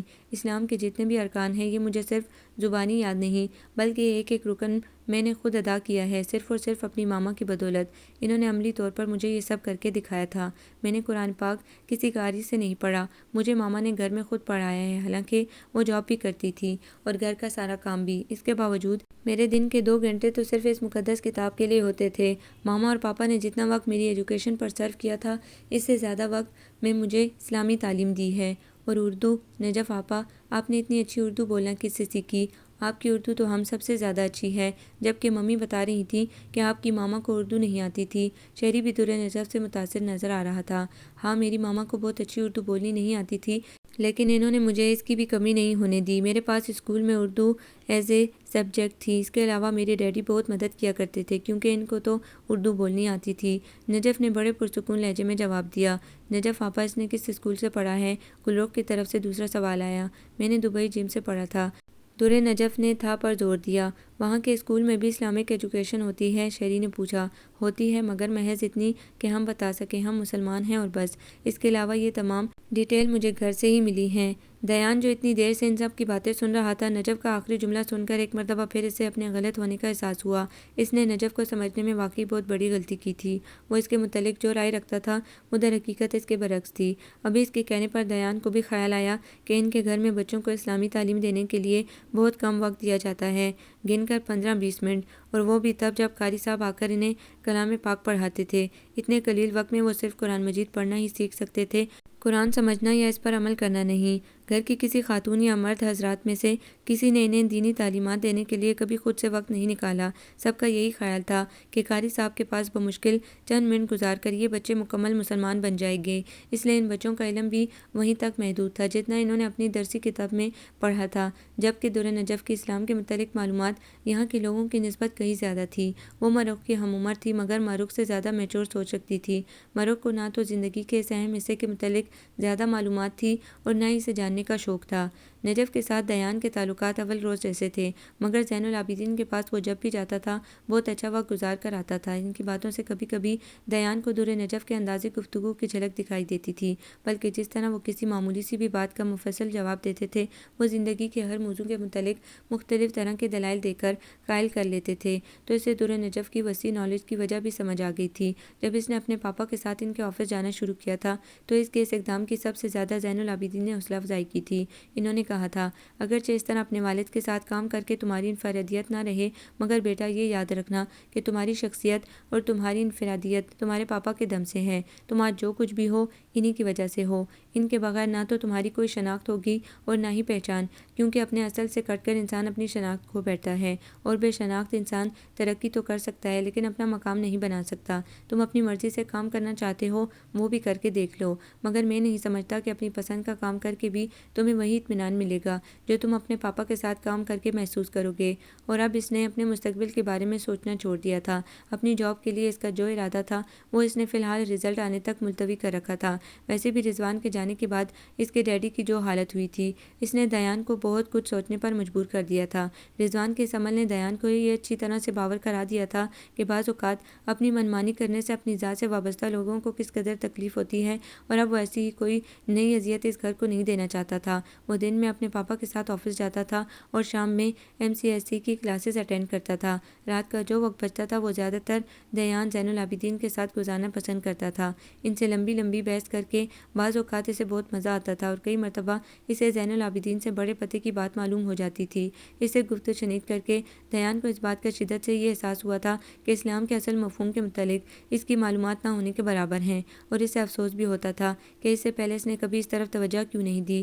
دراصل دیان جس سوسائٹی سے تعلق رکھتا تھا وہاں ہر چیز کو اہمیت دی جاتی تھی سوائے مذہب کے۔ اس ماحول کی پیداوار مذہب سے قریب ہو کر خود کو قدامت پسند کہلوانا نہیں چاہتی تھی۔ 21ویں صدی کی اس نسل نے ہر وہ کام کیا جو وہ کرنا چاہتی تھی، ایک نہیں کیا تو اپنے ہونے کی مفہوم کو تلاش نہیں کیا، یہ جاننے کی کوشش نہیں کی کہ دراصل خالق کائنات نے انسان کو کیوں پیدا کیا، اور جب زین العابدین اسے اصل حقائق سے آگاہ کرتے تھے تو اپنے محدود علم کی بدولت بعض اوقات وہ ان سے الجھ پڑتا تھا۔ لیکن چاچا، میں نے ایک جگہ پڑھا ہے کہ اگر آپ کسی بات پر صرف اس لیے یقین رکھتے ہیں کہ دوسرے سب اس پر یقین رکھتے ہیں تو آپ سوچ سے محروم ہیں، دیان نے کہا تھا۔ دیان، تمہارے نزدیک یقین صرف اس بات پر کیا جائے کہ جس کے ہونے پر عقل بھی اعتراض نہ کرے، تو میں تمہیں اس کی سادہ سی مثال دیتا ہوں۔ ہم روز سورج کو طلوع ہوتا دیکھتے ہیں، بظاہر یہ ہمیں کتنا مختصر اور چھوٹے سائز کا نظر آتا ہے، ایسے جیسے زمین کے مقابلے میں وہ بہت کم ہو، مگر حقیقت میں ایسا نہیں ہے۔ سورج کا رقبہ ہماری زمین سے کئی گنا زیادہ ہے، لیکن فاصلے پر ہونے کے سبب ہمیں چھوٹا دکھائی دیتا ہے۔ ہماری عقل نے ہمارے دیکھنے اور سمجھنے کی غلطی کو جھٹلایا نہ۔ زین العابدین نے دیان کی طرف دیکھا۔ بس اسی طرح نبی اکرم صلی اللہ علیہ وآلہ وسلم سدرۃ المنتہا سے بھی آگے گئے اور انہوں نے رب ذوالجلال سے ملاقات کا شرف حاصل کیا، اور جب واپس آئے تو دیکھنے والی آنکھ نے دیکھا کہ فقط اتنی دیر گزری تھی کہ آپ صلی اللہ علیہ وآلہ وسلم کے دروازے کی زنجیر ہل رہی تھی اور بستر گرم تھا۔ اب اسی بات کو میں ایک اور طریقے سے بتاتا ہوں کہ جن عظیم شخصیت صلی اللہ علیہ وآلہ وسلم کے صدقے میں یہ دنیا بنی ہے، وہی تو در حقیقت اس دنیا کی روح ہیں۔ اس لیے جب ان کا مبارک وجود تھوڑی دیر کے لیے اس فانی دنیا میں نہیں رہا تھا تو ایک مردہ جسم کی طرح اس دنیا کا وجود بھی ساکن ہو گیا تھا۔ ایسا ہونا قدرتی عمل تھا۔ تم سمجھ لو کہ دنیا ایک گھڑی ہے اور اس کو چلانے والی قوت کو رحمت العالمین سے تشبیہ دے لیتے ہیں۔ تو جس چیز سے گھڑی چلتی ہے، اگر وہ پرزہ نکال لیا جائے تو گھڑی رک جائے گی اور وقت تھم جائے گا۔ بالکل اسی طرح جتنی دیر سرور کائنات حضرت محمد صلی اللہ علیہ وآلہ وسلم اس دنیا کی نظروں سے مخفی رہے تھے تو اللہ رب العزت نے وہ وقت بھی روک لیا تھا۔ اس لیے آپ صلی اللہ علیہ وآلہ وسلم کے پاس آ جانے کے بعد وہ وقت وہیں سے چلنا شروع ہو گیا۔ چاچا، میں پھر یہی کہوں گا کہ مسلمان ہونے کی حیثیت سے ہمارا یہ ایمان ہے، مگر غیر مذہب سے تعلق رکھنے والوں کو کس طرح مطمئن کیا جائے، کیونکہ ہماری لاجک وہ نہیں مانیں گے۔ دیان کی سطحی سوچ تھی۔ وہ 21ویں صدی کا نمائندہ تھا جہاں ہر بات سمجھنے سے پہلے منطق جاننا ضروری ہوتا ہے۔ اس کی بات پر زین العابدین چند لمحے اسے دیکھتے رہے، پھر اس کو سمجھانے کے لیے انہوں نے ایک اور مثال دی تھی۔ میں نے اپنے بچپن میں ایک انگلش کی نظم پڑھی تھی، شاید تم نے بھی سنی ہو، کہ ایک لڑکی رات کو سونے سے پہلے روزانہ اٹھتی تھی، تھوڑا سا اڑ کر وہ واپس آ جاتی تھی۔ ایک رات وہ لڑکی اتنا زیادہ اڑی، اس کی پرواز اس رات اتنی بلند ہو گئی تھی کہ وہ بہت دور نکل گئی۔ جب وہ واپس آئی تو اس نے دیکھا جس روز وہ اڑی تھی اس سے ایک دن پہلے پہنچ گئی۔ اگرچہ یہ ایک فرضی نظم تھی مگر یہ حقیقت ہے۔ اگر ہم اینٹی کلاک وائز سفر اختیار کریں تو وقت مثبت ہونے کے بجائے منفی ہوتا چلا جاتا ہے۔ ہو سکتا ہے اس لڑکی نے اس رات پیچھے کی طرف اڑنا شروع کیا ہو۔ اور ویسے بھی دیان اس طرح کی نہ جانے کتنی مثالیں دے کر بہت آسانی کے ساتھ ہم کسی کو بھی قائل کر سکتے ہیں۔ انہوں نے ایک بھرپور نظر کچھ سوچتے ہوئے دیان پر ڈالی اور پھر کہا، پاکستان سے امریکہ کی ڈائریکٹ فلائٹ پر جس تاریخ کو ہم پاکستان سے چلتے ہیں، امریکہ پہنچ کر وہی تاریخ وہی دن دوبارہ آ جاتا ہے اور سفر کا دورانیہ اپنے آپ منفی ہو جاتا ہے۔ اس طرح تو یہ بات بھی غیر مسلم کو سمجھائی جا سکتی ہے کہ جتنی تیزی سے سفر اختیار کیا جائے گا وقت اسی رفتار سے پیچھے چلا جائے گا۔ جب ایسا اب ہو سکتا ہے تو شب معراج کا واقعہ تو مسلمہ حقیقت ہے۔ زین العابدین نے بالآخر اسے قائل کر ہی لیا تھا۔ اس نے ابھی کچھ کہنے کے لیے منہ کھولا ہی تھا کہ اسے اپنے پیچھے در نجف کی آواز سنائی دی، جو نہ جانے کب سے وہاں کھڑی تھی اور ان دونوں کی گفتگو سن رہی تھی۔ یہی تو فرق ہے آپ میں اور ہم میں دیان صاحب، ہم ایسی کسی بھی بات پر اعتراض کا نقطہ اٹھا ہی نہیں سکتے کہ جو قرآن حکیم میں آ گیا وہی صحیح ہے، مگر آپ کی ہر بات لاجک سے شروع ہوتی ہے اور اسی پر ختم بھی۔ واقعی بہت فرق ہے آپ میں اور ہم میں۔ آپ عید کے آنے پر خوش ہوتے ہیں جبکہ ہم رمضان المبارک کی آمد پر، کیونکہ رمضان المبارک کی عبادتوں کا اجر ہی تو عید ہے۔ آپ لوگوں کو خوشی شب برات میں شور شرابہ کرنے اور پٹاخے پھوڑنے سے ملتی ہے، جبکہ ہماری خوشی تمام رات سکون سے عبادت کرنے میں ہے۔ آپ نے ٹھیک کہا تھا، آپ کے اور ہمارے خیالات کبھی نہیں مل سکتے۔ آپ کی ترجیحات الگ ہیں اور میری الگ، پھر آپ کا اور میرا ساتھ کیسے ہو سکتا تھا؟ زین العابدین کے سامنے در نجف یہ بات اتنی آسانی سے کر جائے گی، وہ حیران ہونے کے ساتھ پریشان بھی ہو گیا تھا۔ کل تک وہ جس لڑکی کو بڑے آرام سے مسترد کرتا رہا تھا، آج اسی لڑکی نے کس موقع پر جا کر اس کی حیثیت یاد دلا دی تھی۔ حالانکہ اب تو اس کے خیالات در نجف کے متعلق بہت بدل گئے تھے، مگر در نجف نے شاید اس کی ایک ایک بات یاد رکھی ہوئی تھی۔ اسے اتنا سب سن کر شرمندگی تو ہوئی تھی، مگر وہ اپنی جگہ پر بیٹھا رہا اور در نجف کے پیچھے نہیں گیا تھا۔ زین العابدین نے نجف کا آخری جملہ نہیں سنا تھا، اور اگر سنا بھی تھا تو دانستہ نظر انداز کر دیا، کیونکہ اس کے بعد انہوں نے ان دونوں سے کوئی بات نہیں کی تھی۔ مگر اس روز کے بعد سے دیان بہت سنجیدہ ہو گیا تھا۔ وہ سنجیدگی کے ساتھ در نجف کے بارے میں سوچنے لگا تھا کہ کیسے وہ اس کے ذہن سے اپنا خراب امیج ختم کرے، کیونکہ ایک بات تو طے تھی کہ در نجف اسے اچھا نہیں سمجھتی تھی، اور اس کی وجہ بھی وہ خود ہی تھا۔ اسے در نجف سے پیچھا چھڑوانے کے لیے جان بوجھ کر اپنا غلط امپریشن ڈالا تھا، لیکن اس کے متعلق اصل حقائق جان کر دیان کو حیرت سے زیادہ شرمندگی کے احساس نے آ گھیرا تھا۔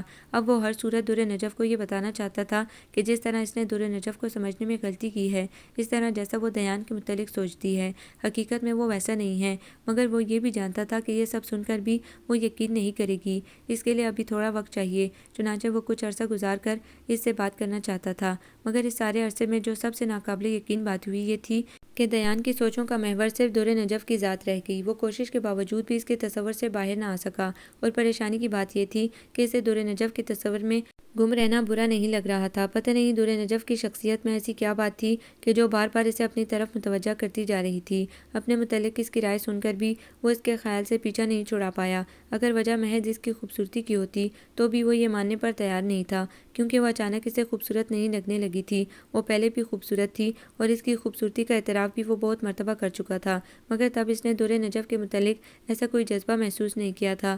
مگر پچھلے چند دنوں سے اس کی عادات جان کر، اس کے خیالات سن کر، دیان کو نجف سے ایک نامانوس سی انسیت ہو گئی تھی۔ ہو سکتا ہے اسے اس طرح صبح شام دیکھتے رہنے سے دیان کو اس کی عادت ہوئی ہو، لیکن جو کیفیت اب دیان محسوس کر رہا تھا اسے وہ عادت کا نام بھی نہیں دے سکتا تھا۔ یہ کوئی اور محسوسات تھے جو صرف دور نجف کو دیکھ کر محسوس ہوتے تھے۔ اس عرصے میں وہ لاشعوری طور پر مایا کی ذات سے دستبردار ہونے لگا تھا۔ اب نہ تو اسے مایا کے ساتھ ناانصافی محسوس ہوتی تھی اور نہ ہی اس کے متعلق کچھ سوچ کر کوئی بے چینی محسوس ہوتی تھی۔ اس کے تصورات دور نجف کے دم سے آباد تھے، اور یہ کس قدر عجیب بات تھی، جس لڑکی کو وہ کچھ عرصے پہلے تک خود ناپسند کرتا رہا تھا، آج اسی کے متعلق سوچنا اچھا لگ رہا تھا۔ یہ نہیں تھا کہ وہ دل پھینگ شخص تھا یا اس کی طبیعت میں عشق و عاشقی جیسے فضول عناصر تھے۔ اگرچہ اس کے بہت سی لڑکیوں سے تعلقات تھے اور وہ ان کو تحفے تحائف بھی دیتا رہا تھا، مگر اس نے یہ دوستیاں برابری کی سطح پر کی تھیں۔ اس کا کہنا تھا کہ جب ہم لڑکے آپس میں دوستیاں کر سکتے ہیں تو لڑکیوں سے مراسم بڑھانے میں کیا حرج ہے۔ وہ جن لڑکیوں سے دوستی رکھتا تھا اس نے کبھی انہیں سبز باغ دکھانے کی کوشش نہیں کی تھی اور نہ ہی اپنی ذات کو سات پردوں میں چھپا کر پیش کیا تھا۔ وہ کیا تھا، اس کا علم اس کی ایک ایک فرینڈز کو تھا۔ وہ لڑکیوں سے دوستی ضرور رکھتا تھا مگر ان کے ساتھ فلرٹ نہیں کرتا تھا۔ لیکن اب مسئلہ یہ تھا کہ ہر لڑکی سے بہت آرام سے گفتگو کرنے والا آج دور نجف سے بات کرتے ہوئے ہچکچا رہا تھا۔ اسے یوں محسوس ہوتا تھا اگر وہ اس سے کوئی بھی بات کرے گا تو وہ اسی کی کہی گئی کسی پرانی بات کا حوالہ دے کر اسے خاموش کرا دے گا، جیسے اس دن کر گئی تھی۔ مگر اب وہ اس طرح رہ بھی نہیں سکتا تھا۔ اسے وقت کے گزرنے کا بھی اندازہ نہیں تھا۔ وہ یہ جانتا تھا کہ اگر اس نے نجف سے ابھی کچھ کہا تو وہ واپس چلی جائے گی اور شاید دوبارہ کبھی نہ آئے۔ مایا جیسی لڑکیاں تو اس سے بہت مل سکتی تھی، مگر دور نجف چلی گئی تو ویسے اسے کبھی نہیں مل سکتی تھی۔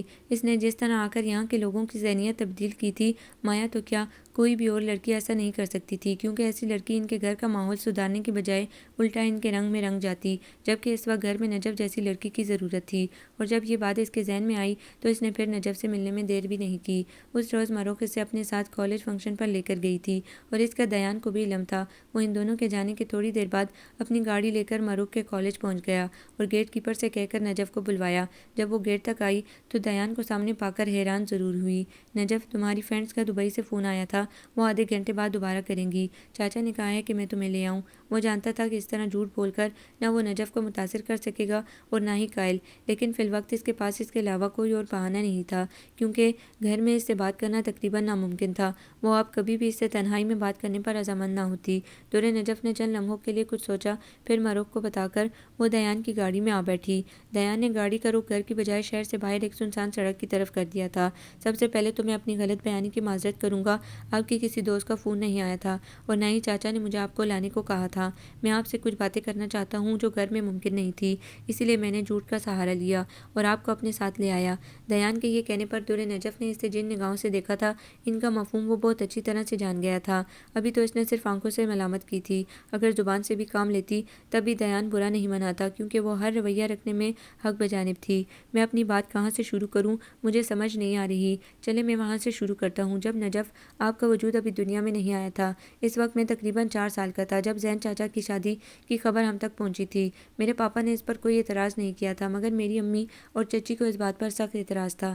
انہیں چاچا کا آپ کی مدر سے شادی کرنا اچھا نہیں لگا تھا۔ ان کا کہنا تھا کہ اس طرح کی شادیاں پائیدار ثابت نہیں ہوتی، جس میں آپ کچھ وقت کے لیے ملیں اور پھر فوراً شادی کر لیں۔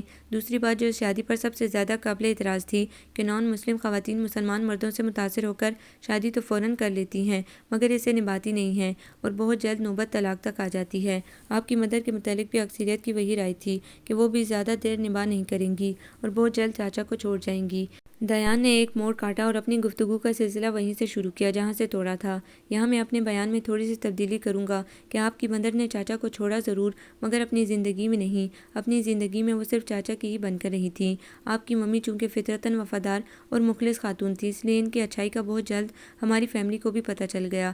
میری امی نے ان کے متعلق اپنی رائے فوراً بدل لی تھی، بلکہ وہ ان کو غلط سمجھنے پر شرمندہ بھی تھی، مگر ان سے ایک کوتاہی ہو گئی کہ وہ میرے ذہن سے یہ خیال نہ نکال سکیں۔ میں چونکہ بہت چھوٹا تھا اور میرے سامنے ہی تمام مسئلے ڈسکس ہوتے تھے، اس لیے یہ بات بچپن سے ہی میرے دماغ میں بیٹھ گئی تھی کہ باہر کے ملک کی خواتین اچھی نہیں ہوتی کیونکہ ان کا کوئی بھروسہ نہیں ہوتا۔ میں بھی اپنے بچپن کے اس خیال سے باہر نہیں آ سکا۔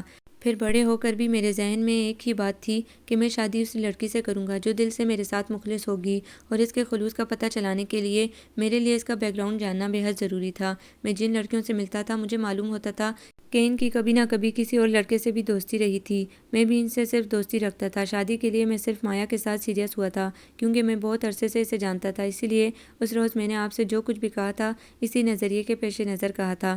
مگر اب اتنا بہت سارا وقت گزر جانے کے بعد میں کہہ سکتا ہوں کہ میں غلط تھا۔ جس طرح ہماری فیملی نے چاچی کو سمجھنے میں غلطی کی تھی، بالکل اسی طرح میں نے آپ کے بارے میں غلط رائے قائم کی تھی۔ مجھے افسوس ہے کہ میں چاچی جیسی بہترین خاتون سے ملاقات کرنے سے محروم رہا۔ میں نے انہیں دیکھے بغیر بہترین اس لیے کہا کہ جس ماں کی آپ جیسی اولاد ہو تو وہ ماں میرے نزدیک دنیا کی بہترین ماؤں میں سے ایک ہوگی۔ اتنا کہہ کر دیان چپ ہو گیا اور کچھ دیر سوچنے لگا، پھر اس نے ایک نظر ساتھ بیٹھی دور نجف کی طرف دیکھا اور بہت سنجیدگی کے ساتھ بولا تھا، میں نہیں جانتا کہ کب سے مگر اب صرف میں آپ کے متعلق سوچتا ہوں۔ آپ نے کسی کو کیا کہا، آپ نے دن میں کیا کیا، یہ سب مجھے معلوم ہے۔ آپ دن میں کتنی بار ہنستی ہیں، چلتے وقت کتنے قدم اٹھاتی ہیں، ان کی تعداد میں ابھی بتا سکتا ہوں۔ میرا دھیان لاشعوری طور پر ہی صحیح مگر ہر وقت آپ کی طرف رہتا ہے۔ پہلے میں سمجھتا تھا آپ کے متعلق میں اس لیے اتنا سوچتا ہوں کہ آپ کے ساتھ ہم لوگوں نے اسپیشلی میں نے کچھ اچھا رویہ نہیں رکھا تھا اور اسی لیے میں آپ سے معذرت کرنے کے لیے کوئی موقع ڈھونڈتا رہتا تھا۔ پھر میں نے محسوس کیا کہ وجہ یہ بھی نہیں ہے۔ معافی والی بات اب بہت پیچھے رہ جاتی ہے۔ میں کسی اور وجہ سے آپ کو اتنا سوچتا ہوں اور جب مجھے احساس ہوا تب میں حیران ہونے کے ساتھ پریشان بھی رہ گیا تھا۔ مجھے تو اتنا بھی نہیں معلوم نجف کہ یہ کیوں ہوا، کیونکہ اصولاً ایک دفعہ آپ سے تعلق توڑنے کے بعد یہ دوبارہ نہیں ہونا چاہیے تھا، مگر یقین کریں نجف یہ خود بخود ہوا ہے۔ اس میں میری کسی بھی شعوری کوشش کا کوئی عمل دخل نہیں ہے۔ میں یہ بھی نہیں کہتا کہ میں نے آپ کا انکار کر کے جلد بازی سے کام لیا تھا، کیونکہ یہ شاید اسی طرح ہی ہونا تھا۔ ایسا کچھ تو میں نے مایا کے لیے بھی کبھی محسوس نہیں کیا جو میں اب آپ کے متعلق محسوس کرتا ہوں۔ دیان نے اپنی بات ختم کی اور خاموشی کے ساتھ کار چلانے لگا۔ وہ اب نجف کے بولنے کا انتظار کر رہا تھا۔ گاڑی میں چند وقفوں کے لیے خاموشی چھائی تھی کیونکہ اس کے بعد دور نجف کی آواز سنائی دی، میرے کردار کی ضمانت تو آپ کو دبئی جانے سے پہلے یہاں ہی مل گئی، مگر میں آپ کے کردار کی ضمانت کہاں سے لاؤں، کیونکہ آپ نے تو خود اعتراف کیا ہے کہ آپ کے بہت سے لڑکیوں سے تعلقات تھے اور ایک لڑکی سے تو ابھی تک ہیں۔ جب آپ اپنی بیوی کے لیے یہ سوچ رکھتے ہیں کہ اس کا ماضی بے داغ ہو اور اس کے کسی غیر مرد سے تعلقات نہ ہوں، تو میں پھر اپنے شوہر کے لیے بالکل یہی خیالات کیوں نہیں رکھ سکتی؟ دور نجف نے ایک مرتبہ پھر دیان کو شرمندہ کر کے رکھ دیا تھا۔ اس نے کچھ کہنے کے لیے اپنا منہ کھولا تھا مگر فوراً ہی اسے سختی سے بند کر دیا۔ کیا وہ صرف اس کی بات سننا چاہتا تھا؟ حالانکہ وہ اسے بتانا چاہتا تھا کہ اب وہ ایسا نہیں رہا، وہ صرف اب اسی کا ہو کر رہے گا، مگر اس کی بات پر وہ خاموش رہ گیا تھا اور چاہنے کے باوجود کچھ نہ کہہ سکا۔ اسے خاموش بیٹھا دیکھ کر وہ دوبارہ بولی تھی، جب کبھی اپنے لیے کچھ سوچتے ہیں تو ایک بار خود کو دوسرے کی جگہ پر رکھ کر ضرور سوچنا چاہیے، آیا جو ہم نے سوچا وہ صحیح تھا یا غلط؟ میرے خیال سے گاڑی واپس موڑ لیں کہ اب اتنی دور جانے کا کوئی فائدہ نہیں، دور نجف نے شیشے کی کھڑکی سے پار دیکھتے ہوئے کہا تھا۔ آپ نے مجھے جانے بغیر مسترد کیا تھا، مگر میں آپ کو اچھی طرح سے جان کر، آپ کی عادات کو بخوبی سمجھ کر آپ کو ریجیکٹ کرتی ہوں مسٹر دیان رحمان۔ دیان نے جب کار گھر کے آگے روکی تھی تب اس نے گاڑی سے اتر کر یہ جملہ دیان سے کہا اور اندر چلی گئی، جبکہ دیان کو بہت کچھ سوچنے کو دے گئی۔ اس میں کوئی شک نہیں تھا کہ اس نے دیان سے جو کچھ بھی کہا وہ سب بالکل صحیح تھا۔ دیان نے اس کے ساتھ جو کیا تھا اس کے بعد اسے ایسا ہی جواب ملنا چاہیے تھا، مگر اب ایسا بھی نہیں تھا کہ وہ اس کے جواب سے مایوس ہو کر اسے پانے کی کوشش ترک کر دیتا۔ نجف کی باتیں سن کر تو اس کے دل میں نجف کو حاصل کرنے کی خواہش مزید مضبوط ہو گئی تھی، جس کے لیے سب سے پہلا کام جو اس نے کیا تھا وہ تھا مایا سے ملاقات، اس سے مل کر اسے تمام صورتحال سے آگاہ کر کے دیان نے اس کو بھی قائل کرنا تھا کہ اب چاہتا بھی تو وہ مایا کا ساتھ مزید نہیں دے سکتا تھا کیونکہ اس نے کوئی اور راستہ منتخب کر لیا ہے۔ اسی لیے وہ اسی شام کاپر کیٹل کے تاریک ماحول میں مایا کے مقابل بیٹھا تھا، اسے اب تک کے تمام واقعات اور حالات بتا کر آخر میں دیان نے اسی سے مشورہ مانگا تھا۔ مایا نے وہ تمام باتیں نہایت سکون کے ساتھ سنی تھی اور کسی بھی جگہ پر اس نے اضطرابی کیفیت کا اظہار نہیں کیا تھا۔ اس کے خاموش ہونے پر مایا نے کہا تھا، میں یہ نہیں کہوں گی دیان کہ مجھے تمہارے متعلق جو بتایا گیا تھا تم وہی نکلے ہو۔ کچھ عرصے تم نے ایک لڑکی سے دوستی کی اور اس کے کچھ دنوں بعد دوسری سے، کیونکہ اتنے عرصے میں تمہیں بہت اچھی طرح سے جان گئی ہوں۔ تم نے ان لڑکیوں سے فلرٹ نہیں کیا تھا اور تم میرے ساتھ بھی فلرٹ نہیں کر رہے تھے۔ دراصل دیان تم ایک کنفیوز پرسنالٹی ہو اور بدقسمتی سے محبت جیسے جذبے سے محروم بھی۔ تمہیں نہیں معلوم کہ محبت کیا ہوتی ہے۔ تمہیں میں اچھی لگی، میری عادات کا اندازہ ہوا اور تم نے سمجھ لیا کہ تمہیں مجھ سے محبت ہو گئی۔ محبت اس چیز کا نام نہیں ہے، محبت کسے کہتے ہیں اور کیسے کرتے ہیں یہ میں بھی نہیں جانتی، کیونکہ اگر آج مجھے تم سے سے محبت ہوتی تو تمہارے متعلق اتنا سب کچھ جان کر مجھے یقیناً بے حد صدمہ ہوتا اور میں تمہیں برا بھلا کہتی اور کچھ اور نہیں تو تمہیں یہ فیصلہ بدلنے پر زور ضرور دیتی، یا کم از کم اتنا ضرور کہتی کہ میں تمہارے بغیر نہیں رہ سکتی، مگر میں نے ایسا کچھ نہیں کہا، اس لیے کہ میں نے یہ سب دل سے محسوس نہیں کیا۔ اگر دل سے محسوس کرتی تو یہاں ماحول لازماً کچھ اور ہوتا، اس طرح سکون سے بیٹھ کر ہم یوں گفتگو نہ کر رہے ہوتے۔ دیان، مجھے تمہاری بات سن کر حیرت ہوئی ہے، صدمہ نہیں۔ تو پھر ایسی صورت میں تمہارا اور میرا ساتھ کس کام کا؟ میں یہ بھی یقین سے نہیں کہتی کہ تمہیں حقیقت میں جس لڑکی سے محبت ہوئی ہے وہ در نجف ہی ہے، مگر میں اتنا ضرور کہوں گی کہ اب تم جس سے بھی محبت کرنا اس یقین کے ساتھ کرنا کہ یہی تمہاری پہلی اور آخری محبت ہے۔ اس کے بعد مایا نے اس سے اور کچھ نہیں کہا تھا، وہ بہت آسانی سے اس کے حق سے دستبردار ہو گئی تھی، مگر یہ احساس ضرور دلا گئی تھی کہ وہ کبھی بھی کسی ایک کا ہو کر نہیں رہ سکتا، اور اگر وہ در نجف کا ہو کر رہے گا تو پھر یہ بری بات ہوگی۔ اور اب دیان اسی بڑی بات کو پورا کر کے دکھانا چاہتا تھا، اس سے صرف در نجف سے محبت وہ یہ سب کو بتانا چاہتا تھا، مگر یہ اتنی جلدی ممکن نہیں تھا، جبکہ دیان نہ صرف یہ ثابت کر کے دکھانا چاہتا تھا بلکہ در نجف کے دل میں اپنے جیسے احساسات اجاگر کرنا چاہتا تھا۔ رمضان المبارک شروع ہو چکا تھا اور دیان نے اس مرتبہ دل سے اس متبرک مہینے کا استقبال کیا تھا۔ وہ نہایت عقیدت و احترام کے ساتھ روزے رکھ رہا تھا، اس سے پہلے بھی وہ روزے رکھتا تھا، مگر اس مہینے کی اہمیت اور فرضیات جانے بغیر، مثلاً وہ روزہ تو رکھ لیتا تھا مگر نماز نہیں پڑھتا تھا، بس جمعے کی نماز جا کر مسجد میں ادا کی اور سمجھ لیتا تھا کہ اس نے سارے دن کی نماز پڑھ لی۔ اس کے علاوہ سارا دن وہ اپنی انہی مصروفیات میں مہو رہتا تھا اور مزید کوئی بھی اسلامی رکن ادا نہیں کرتا تھا، مگر اس دفعہ اس نے اپنی تمام تفریحات ترک کر کے اس مبارک مہینے میں روزے رکھے تھے اور نمازیں بھی ادا کی تھیں۔ دراصل نماز نہ پڑھنا ایک فیشن بن چکا تھا۔ پہلے بہت کم لوگ ہوتے تھے جو بے نمازی ہوتے تھے، مگر اب بہت کم ایسے تھے جو باقاعدگی کے ساتھ پانچوں وقت کی نماز پڑھتے تھے۔ دیان کا شمار بھی انہی لوگوں میں ہوتا تھا، مگر جب سے زین چاچا کی بدولت وہ اپنے وجود کے اصل مفہوم سے آگاہ ہوا تھا، اس نے تمام نمازیں ادا کرنے کی کوشش کی تھی۔ وہ باقاعدہ سحری کے وقت اٹھتا تھا اور سحری کر کے اپنے پاپا اور زین العابدین کے ساتھ جا کر مسجد میں نماز پڑھ کر آتا تھا۔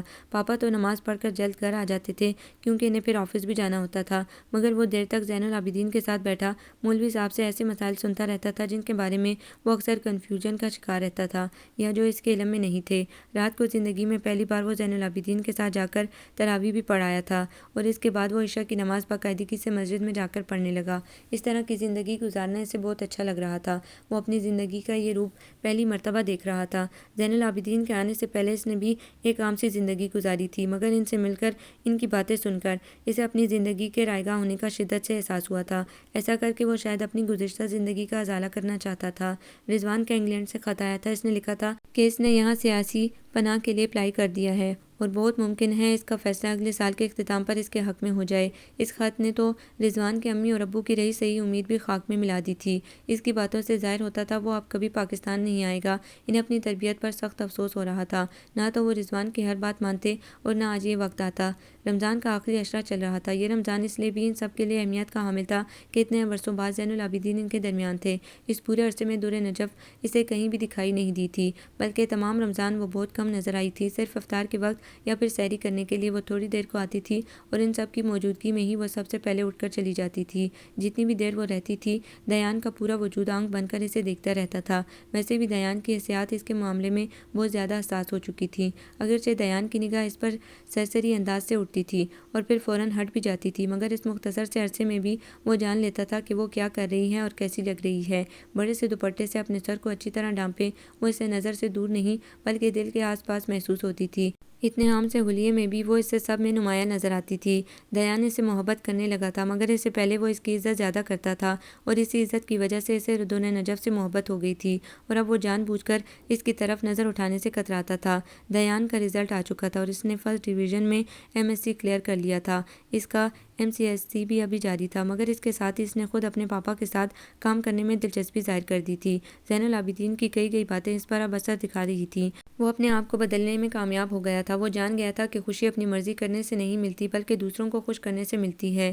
اس روز 29واں روزہ تھا اور افطار کے بعد بچوں نے شور مچا رکھا تھا کہ آج وہ سب شاپنگ کرنے ضرور جائیں گے، کیونکہ ہو سکتا تھا عید الفطر کا چاند آج ہی نظر آ جائے۔ ویسے بھی گل رخ اور معروف کی عید کے لیے ابھی بہت سی شاپنگ رہتی تھی۔ عید کے دوسرے دن زین العابدین اور در نجف کی واپسی کی سیٹیں تھیں۔ وہ جتنے دن کا پروگرام بنا کر آئے تھے ان لوگوں کے بہت زیادہ مجبور کرنے پر وہ اس سے بھی زیادہ مدت گزار چکے تھے۔ اب ان کا واپس جانا بے حد ضروری تھا۔ زین العابدین نے وہ کنسٹرکشن کمپنی چھوڑ کر اپنا بزنس سیٹ کیا تھا جو خدا کے فضل سے بہت اچھا چل رہا تھا۔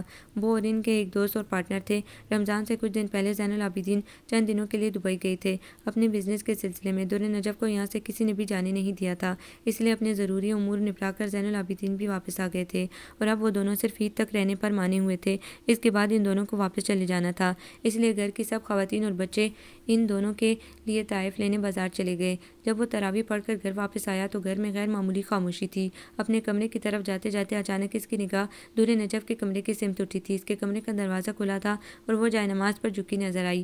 دیان نے اپنے قدم سیڑھیوں کی طرف جانے سے روک کر اس کے کمرے کی سمت بڑھا دیے۔ اس کے دروازے تک پہنچ کر دیان نے آہستگی سے دستک دی تھی۔ کھڑکی کی آواز پر در نجف نے سر اٹھا کر دروازے کی سمت دیکھا اور اٹھ کر جائے نماز طے کرنے لگی۔ سفید شلوار کرتے میں سر پر سفید ٹوپی جمائے وہ دروازے پر کھڑا اس سے اندر آنے کی اجازت مانگ رہا تھا۔